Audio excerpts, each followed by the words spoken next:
Antes de empezar, a todas las personas que vivieron algo difícil en su infancia, les mando un abrazo fuerte. No todos crecimos en un lugar seguro. No todos tuvimos a alguien que nos cuidara como debía. Quizás alguno de los que está escuchando esto carga con cosas que no eligieron. Y aunque algunas historias son más duras que otras, todas dejan marca. Algo importante que hay que entender es esto. Muchas de las personas que hicieron daño también fueron niños dañados. Pero eso no lo justifica. Solo explica por qué el ciclo se repite. Y justo por eso, esto es importante. Porque romper ese ciclo no es fácil, pero es necesario. Por ti, por tu paz. Y si algún día decides tener hijos, por ellos también. Para que no tengan que cargar con lo mismo. Estas son, lamentablemente, historias reales. De personas que crecieron con heridas, que aún siguen abiertas. Ahora, tápense bien y cierren los ojos, porque estamos a punto de adentrarnos al oscuro.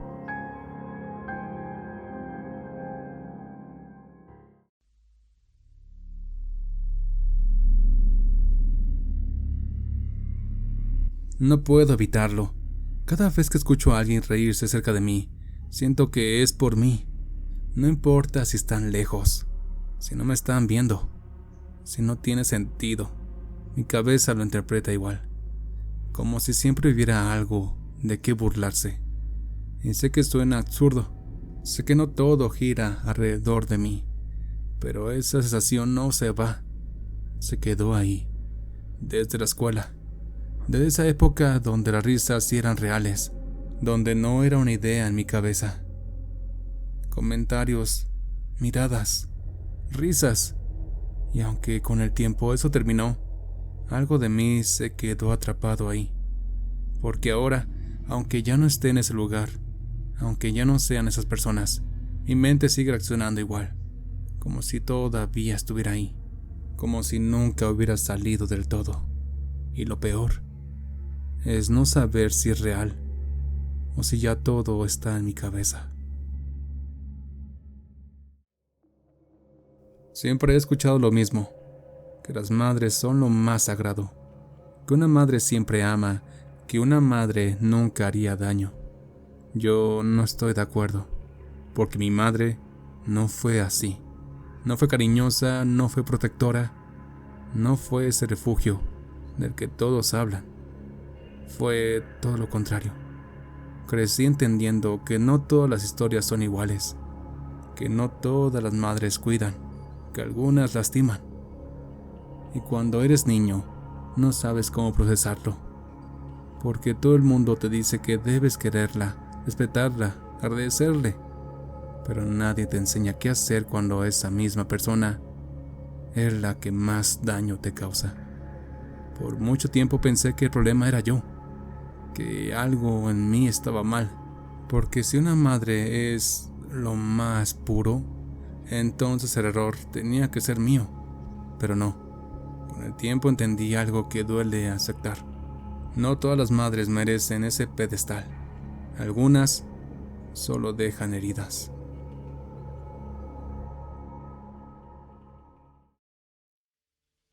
Tenía 13 años cuando empecé a entender la vida que tenía. No fue de golpe, fue poco a poco, hasta que ya no pude ignorarlo. Mi papá me trataba mal. No era algo ocasional, era constante. Y en mi casa nunca sobraba nada. Vivíamos con lo mínimo, a veces ni eso. Y aún así, decidieron tener hijos. Más responsabilidades, más carencias, más presión. Nunca lo entendí. Sigo sin entenderlo, porque siempre dicen lo mismo. Amamos a nuestros hijos. Pero esa frase no encajaba con lo que yo vivía, porque si amas a alguien, no lo traes al mundo para que sufra, no lo haces crecer en carencias, no lo haces sentirse menos, no lo haces cargar con errores que no le corresponden. Y cuando intentaba decir algo, cuando me quejaba, aunque fuera un poco, la respuesta era la misma: eres un malagradecido. Esa palabra se me quedó grabada. como si todo lo que sentía estuviera mal, como si no tuviera derecho a cuestionar nada. Pero yo lo veía claro, demasiado claro para mi edad. No era gratitud la que me faltaba, era algo básico, algo que nunca estuvo, y con el tiempo dejé de verlos como mis padres. Porque hay cosas que el título no puede sostener por sí solo, y hay decisiones que marcan para siempre.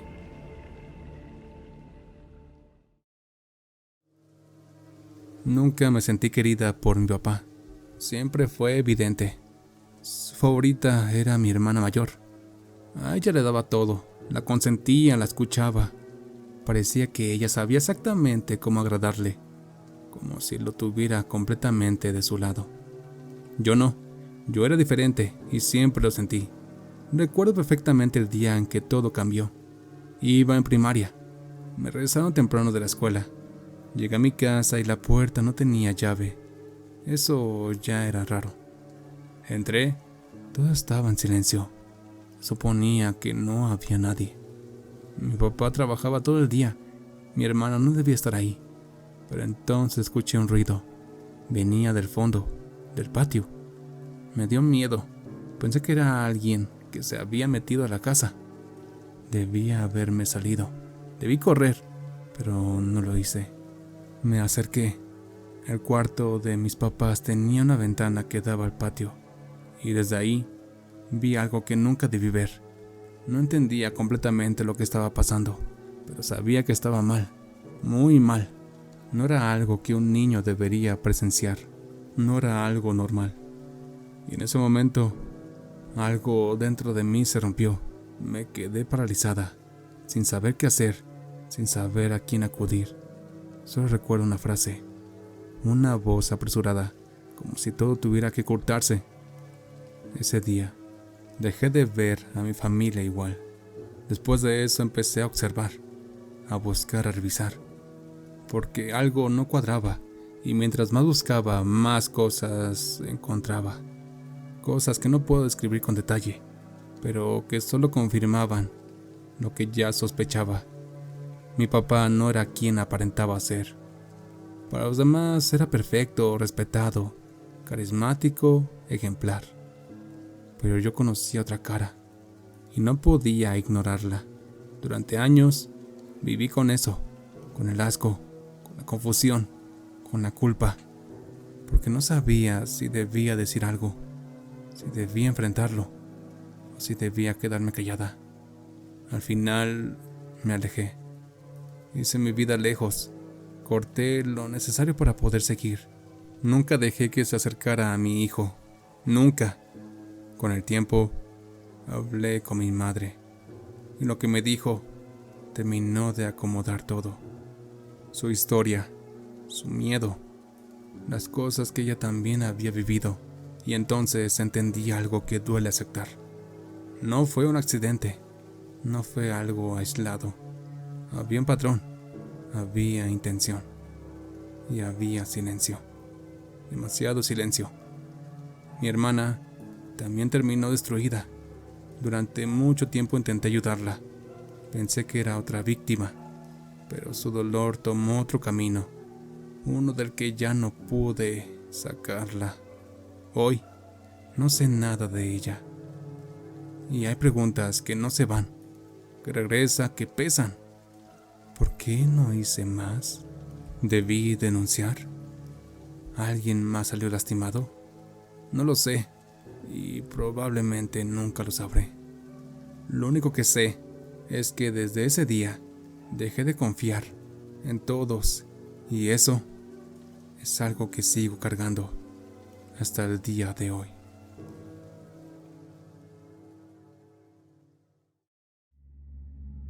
Cuando era niña, era muy delgada. Mi mamá se preocupó. Me llevó a hacerme estudios. Todo salió bien. No tenía anemia. No tenía ningún problema. Pero aún así, ella sentía que estaba demasiado flaca. Entonces, decidió llevarme con un nutriólogo. La idea era simple. Que comiera más. Mucho más. Como un adulto. Y funcionó. Subí de peso, pero no fue algo gradual. Fue rápido, demasiado. Tenía 11 años y mi cuerpo cambió de golpe, y con eso también cambió la forma en que me veían. Mi familia empezó a burlarse. Comentarios, apodos, comparaciones. Decían que no parecía hija de ellos, que parecía hija de un tío con sobrepeso. Repetían como si fuera un chiste, pero no lo era. No para mí, porque a esa edad no sabes cómo defenderte, solo escuchas y te lo crees. Así que dejé de comer, no por decisión consciente, por rechazo, por querer volver a ser aceptada, y sin darme cuenta, desarrollé un trastorno, uno fuerte, que no se quedó en la infancia, se quedó conmigo muchos años. Hoy tengo 34 y apenas estoy intentando recuperarme. Llevo una semana intentando comer sin miedo, intentando no rechazar la comida, intentando no lastimarme. Y no es fácil, mi cuerpo no lo soporta. Reacciona mal, como si no supiera qué hacer con lo que le doy. Es incómodo, es pesado, a veces desesperante, pero también empiezan a notarse pequeños cambios. Cuando me cepillo el cabello, ya no se caen mechones. Y eso, aunque parezca poco, para mí significa mucho, porque por primera vez en mucho tiempo, siento que mi cuerpo está dejando de resistirse. Y no estoy sola. Mi esposo está conmigo, apoyándome, sosteniéndome cuando se complica. Y eso ha hecho la diferencia. Porque hay cosas que empiezan con comentarios, con burlas, con chistes, pero terminan quedándose contigo mucho más tiempo del que deberían. Y salir de eso no es rápido, pero al menos ahora ya empecé.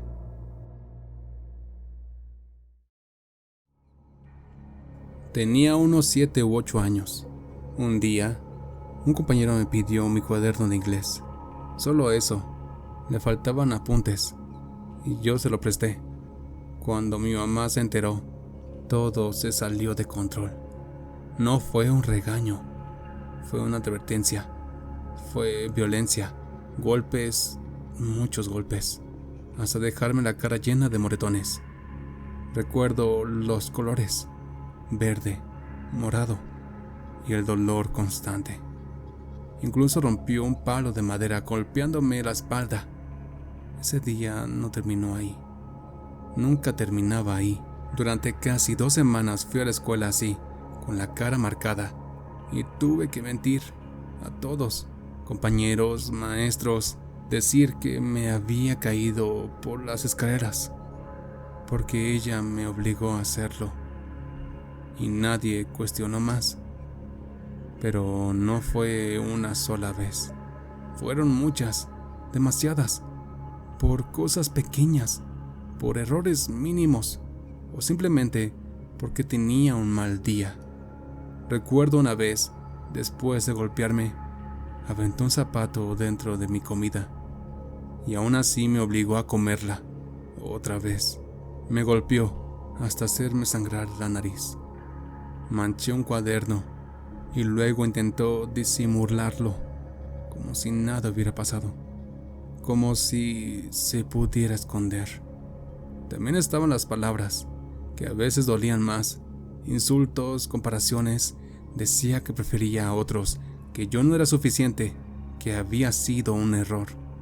Cuando eres niño, no sabes cómo procesar eso, no sabes cómo defenderte, solo lo guardas, y se queda hasta hoy, porque no hay un solo día en el que no lo recuerde, sobre todo esa vez, esa que marcó todo. Años después, la confronté, le reclamé.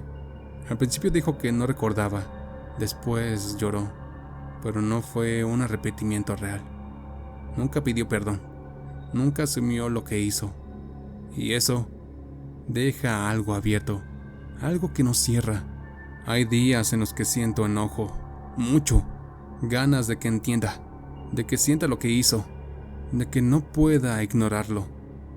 Y sé que esos pensamientos no están bien, pero están ahí, porque cuando alguien que debía cuidarte te usa para descargar su frustración, algo se rompe y no se arregla fácil. No justifico lo que hizo, pero lo entiendo, porque no nací así, me hicieron así, y ahora lo único que intento es no convertirme en lo mismo.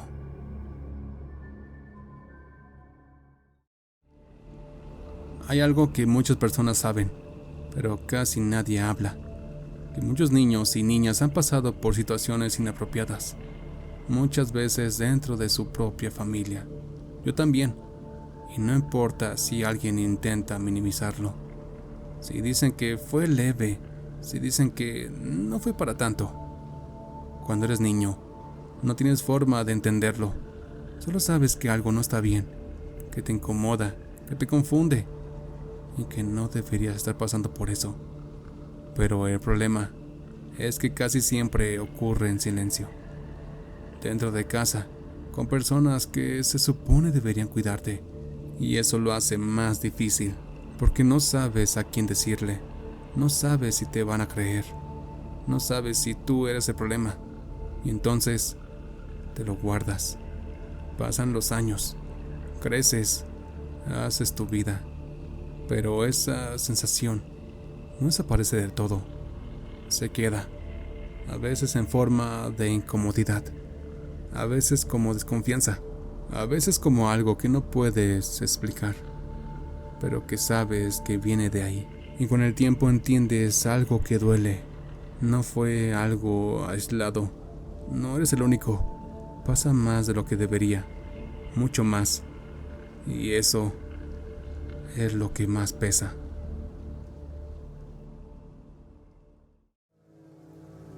Nunca había contado esto, pero hay cosas que, aunque pasen los años, no se van. Tenía como 8 años. Mis padres estaban en pleno divorcio. Ese día estaba con mi papá en su trabajo. Todo era relativamente normal, hasta que llegó mi mamá. Discutieron, fuerte, de esas discusiones que no puedes ignorar aunque seas niño. Gritos, reclamos, tensión. Y en medio de todo eso, ella decidió llevarme.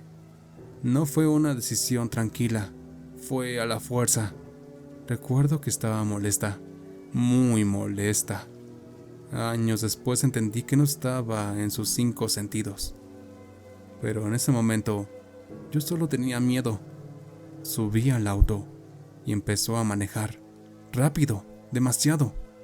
Lo suficiente como para pensar que algo iba a salir mal, que no íbamos a llegar.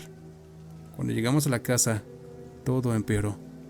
No buscaba calma, buscaba desahogarse, y lo hizo con nosotros, conmigo y con mi hermano, que apenas tenía 4 años. En ese momento solo pensé en sacarlo de ahí. Le dije que se fuera con mi tío, que saliera de la casa, que se alejara, y lo hizo. Mi tío estaba ahí, pero la situación ya estaba fuera de control. Mi mamá discutió con él, y en medio de esa situación, todo se volvió violento, muy violento. Mi tío salió de la casa con mi hermano, y yo me quedé encerrado en mi cuarto, pensando que ahí estaría a salvo, pero no. Entró, y lo que pasó después es algo que todavía me cuesta recordar por completo. Fue agresión, fueron golpes. En algún punto, perdí la fuerza. Lo siguiente que recuerdo es el hospital. Mi papá fue por mí esa misma noche. Mi tío también terminó ahí. Mi hermano, por suerte, no salió herido. Han pasado años, pero esa noche sigue ahí. A veces vuelve, a veces sin avisar. Y siempre deja lo mismo, una sensación que no se explica fácil y lágrimas que salen, aunque no quieras, porque hay cosas que uno intenta entender, intentas decidirte que pudo ser peor, que hay historias más fuertes, pero la realidad es otra. Cuando te toca, cuando lo vives, es lo que pesa. Eso es lo que se queda.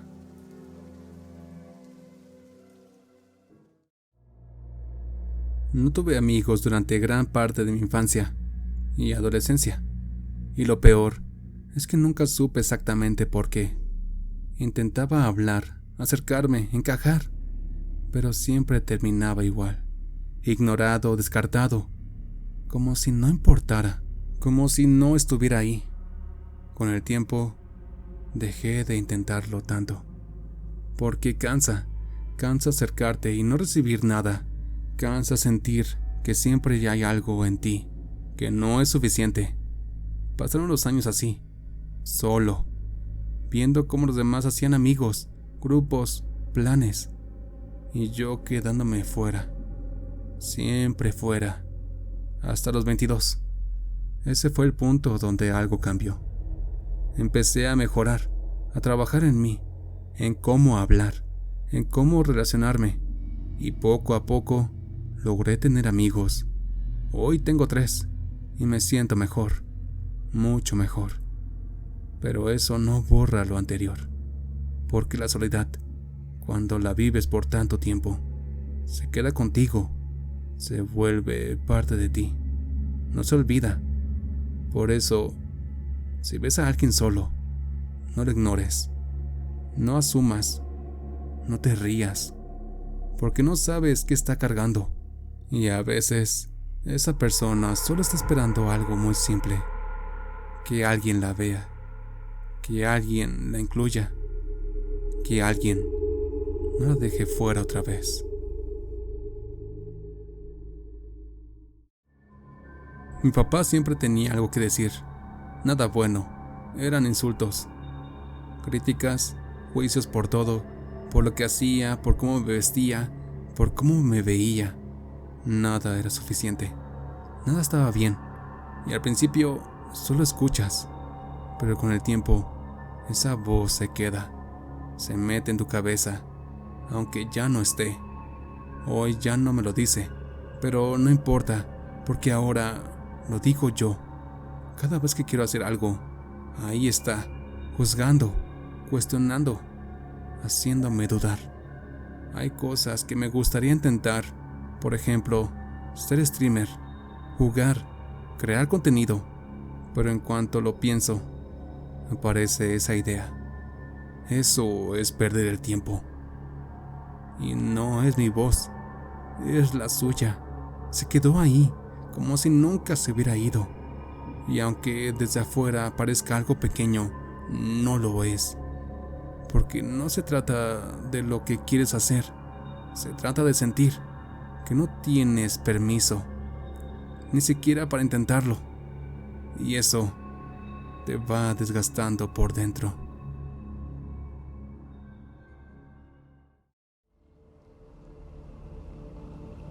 Amo a mi madre, pero también hay una parte de mí que la odia, y no sé qué hacer con eso. He intentado entenderla, de verdad. Sé lo que vivió, sé que su infancia fue dura, creció en un ambiente de violencia, sin protección, sin alguien que la defendiera. Aprendió a sobrevivir, no a sanar, y con el tiempo repitió cosas conmigo. Tal vez no igual, tal vez no tan extremo, pero lo suficiente. Yo fui un embarazo no planeado. Tenía 17 años cuando me tuvo, y desde entonces, todo en mi vida fue control. Mi familia me sobreprotegía. Mi mamá trabajaba todo el tiempo, así que crecí con mi abuela y mis tíos. Y ahí tampoco fue fácil. Mi tío fue quien más marcó esa etapa. No era cuidado, era control, golpes, insultos, órdenes. Me hacía hacer todo en la casa, me vigilaba, revisaba mi celular y lo peor, las palabras. Decía que iba a terminar igual que mi madre, que me embarazaría joven, que no valía, que no era suficiente. Cuando entré a la secundaria, ni siquiera podía llegar tarde, 5 minutos, eso bastaba. para que pesaran los insultos, para que me dijera cosas que ningún niño debería escuchar, y todo eso se fue acumulando. Crecí entre miedo, entre control, entre juicios, y ahora que soy mayor, trato de entender, de justificar, de decirme que mi mamá hizo lo que pudo, que no sabía otra forma, pero hay algo en mí que no puede soltarlo, porque entender no siempre significa perdonar, y amar a alguien no borra lo que te hizo. Vivo con eso, con esa mezcla, con ese conflicto constante, queriendo sanar, pero sin saber cómo hacerlo del todo.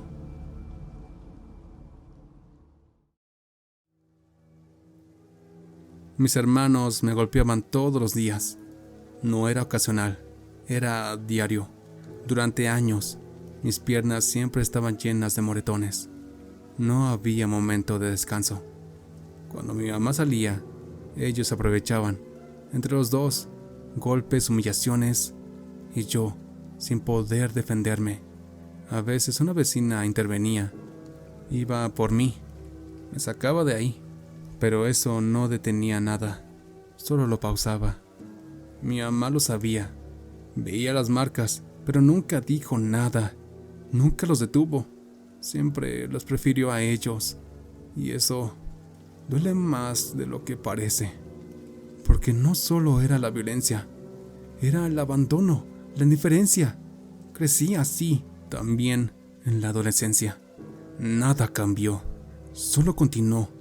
Y poco a poco dejé de hablar.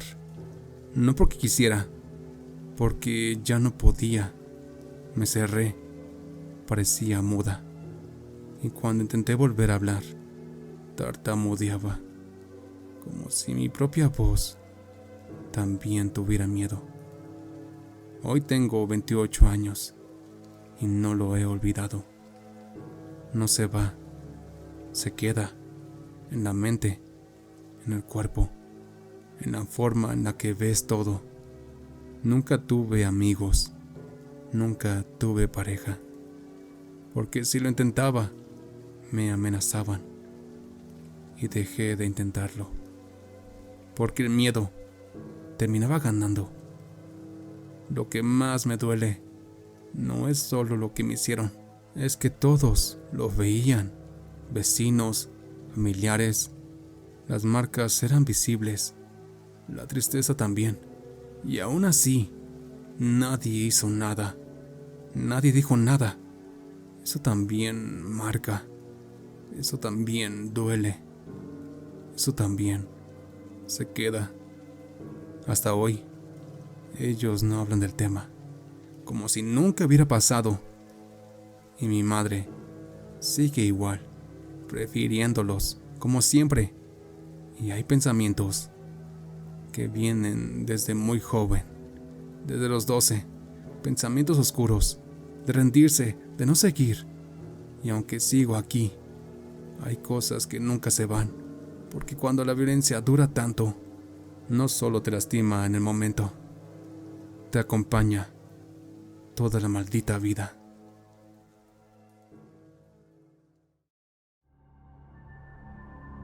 Mis papás nunca fueron un refugio. Al contrario, nos usaban como escudo, para sus problemas, para sus decisiones, para todo lo que no querían enfrentar. Nunca hubo estabilidad.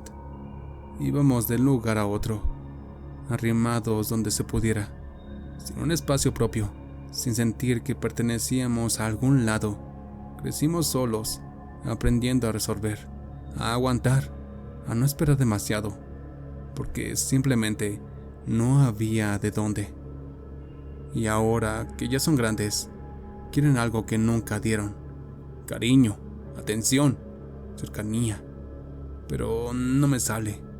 Por más que intento, no puedo, porque no es solo el presente, es todo lo que se acumuló, todo lo que faltó, todo lo que nunca fue. Y eso no se borra solo porque el tiempo pasó.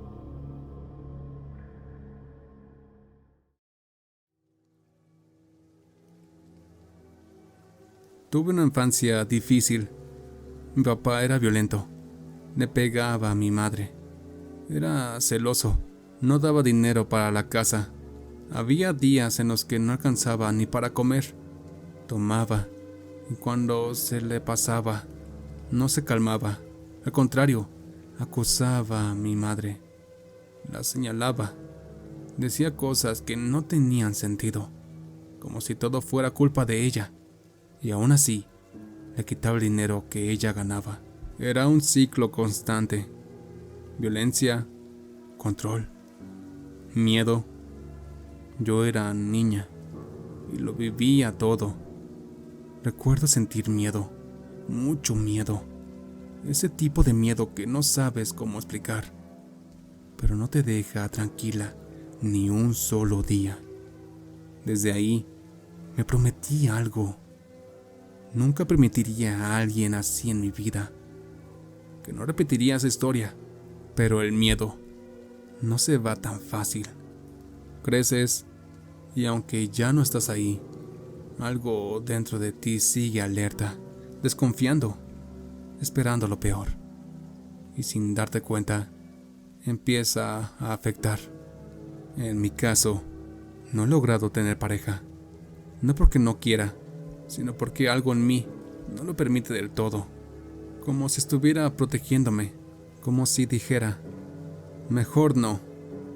Y aunque sé que no todas las personas son así, el miedo sigue ahí. Pero también sé algo más. Sé quién soy, sé lo que valgo, y sé que no tengo por qué repetir lo que viví. Así que aunque me cueste, aunque no sea fácil, todavía creo en algo distinto. En que algún día pueda llegar alguien que no me haga sentir miedo, sino todo lo contrario.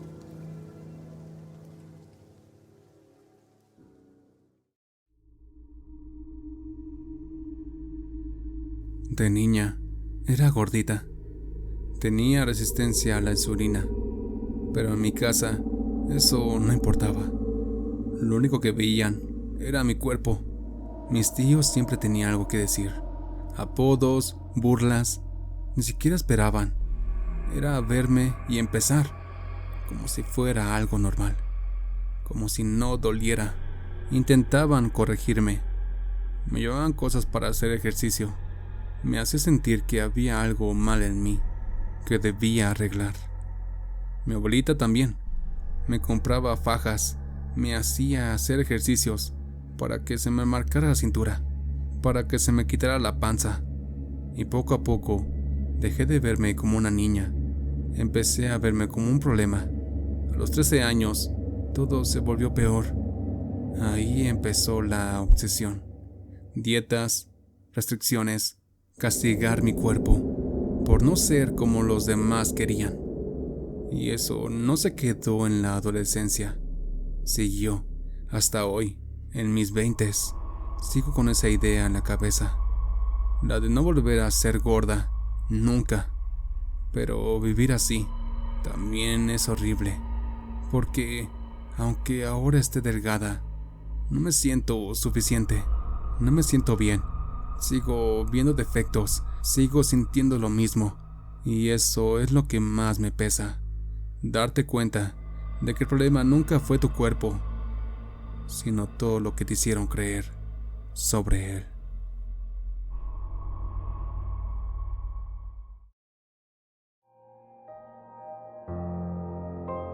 Si llegaste hasta aquí, gracias por escuchar. Porque estas historias no son fáciles y tampoco lo es vivir con ellas. Si algo de esto te hizo sentir identificado, no estás solo. Y aunque el pasado no se puede cambiar, sí puedes decidir qué hacer con lo que te dejó. Sanar no es rápido, no es sencillo, pero es posible. Y a veces, empezar solo significa algo pequeño, reconocer que dolió. Si quieres compartir tu historia, te leo en los comentarios. Y si este tipo de contenido te ayuda, te acompaña o simplemente te hace sentir entendido, puedes apoyar al canal, suscribiéndote o formando parte de la comunidad. Aquí Nadie debería sentirse solo. Ahora, sigan durmiendo.